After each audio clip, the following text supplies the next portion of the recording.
Hello everyone. I hope you all are doing well. So today I decided to talk about psychiatry module preparation. That's the very first module that I started preparing with. So I thought, why not? I'll talk first about it. So the two main resources that I used were USMLE UWORLD Part 2. It has around 160 questions and I did all of them, and it is a little bit time consuming, but trust me, it's very worth it. You're gonna love it in the end because you will have very good concepts about psychiatry, and you will be able to solve questions asked in different perspectives as well, because AMC do try to make you confused about psychiatry questions. It does look simple when you first read it, but when they give you very similar options in a question, you do get confused. Then another thing that I did was Kaplan. Kaplan has a lot of topics that are very important, and there are obviously guidelines, but I preferred Kaplan over guidelines because it has good summarized version of different topics. So I'll be telling you the important topics that I did from Kaplan. You can obviously add the new topics from the recalls that are recent, but these are the topics that you should not skip and have a good concepts about. So let's begin. Okay, so the first disease is obviously depression. They want you to know how you diagnose depression by DSM-5 criteria, and also when you need 5 out of 9 things to call it depression, right? So to try to solve examples for this, like if you have 3 or 4 out of those 9 things, then it's not called depression, and they will try to make you confused on that. So just count in the exam, like if there are total 5 things or not. Then if they are not, then there's probably high chances that the option is something other than depression. You should know the management, like mild, moderate, severe depression. They want you to know it. Also the side effects. Side effects are very important. SSRIs and their serotonin syndrome. They want you to know to diagnose it, to how to treat it, and how to differentiate it from neuroepileptic malignant syndrome.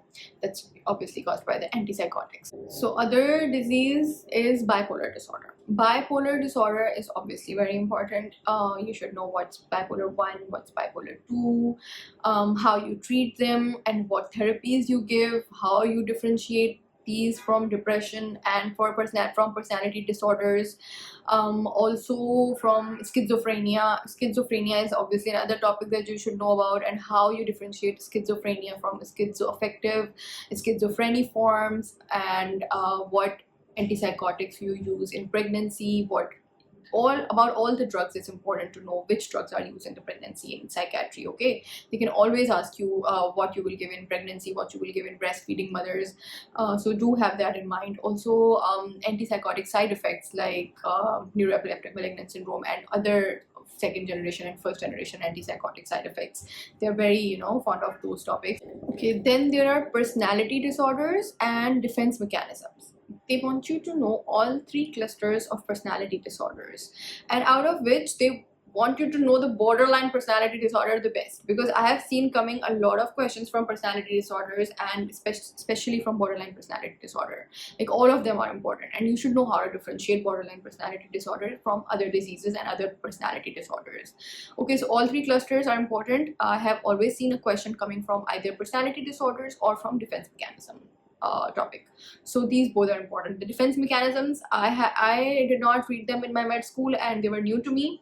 I'll give a link for the examples of defense mechanisms, because I don't think they are very good in Kaplan, and you should practice them more because they are very confusing, and you should know the mature and immature both type of defense mechanisms.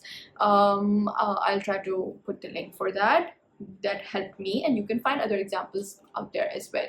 RENS-COG is the website for the Australian guidelines for psychiatry. It's a good one, but it's quite detailed a lot of times, and we don't really need that much detail. So I preferred Kaplan over that, and UWORLD and recalls, and obviously the blue book. That were enough, I feel, for my preparation, but it's up to you how you want to do. And RENS-COG's link I'll provide down below. If you want to go through it for different topics which you are confused about, you can definitely do that. I did that a few times, but not always. Okay, so moving on to other important topics for psychiatry. There are these impulse control disorders. They are very simple and very easy. You should just know the definitions of them, like trichomania, kleptomania, pyromania. These are very simple ones. Like there are a few more. You should just read that chapter from Kaplan and you'll be good to go.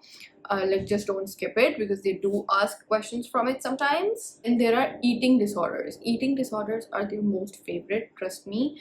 Bulimia nervosa, anorexia nervosa, binge eating disorder. Just know the differences and how they present and everything about them. Like as much as you can, you read about it, you should. I will provide a few links for these topics because I think they're not very good in Kaplan and you should read a little bit more. So the links that I used, I will be linking them down. Okay, then there are a few childhood psychiatric disorders. Those are important. They want you to know what is ADHD, what is autism, and what is oppositional defiant disorder, how you differentiate oppositional from conduct disorder and conduct disorder from that personality disorder, antisocial personality disorder. There's age difference something. So they want you to know these childhood personality disorders and childhood psychiatric conditions. So do have a look on them. They are not very difficult, they're very easy. You should just know the definitions and how you diagnose them. That's all they want you to know, and they will just want you to know how to differentiate different psychiatric conditions. Okay, so I think these topics are important, and other topics that I've missed, I will put them in the list that I'm gonna post. So I hope it's helpful to you, and let me know if such videos are helpful and you want them for other modules as well. I'll try to make them summarized and easy to go so that you just know which topics to read and how to read them. Also, best of luck. Bye bye.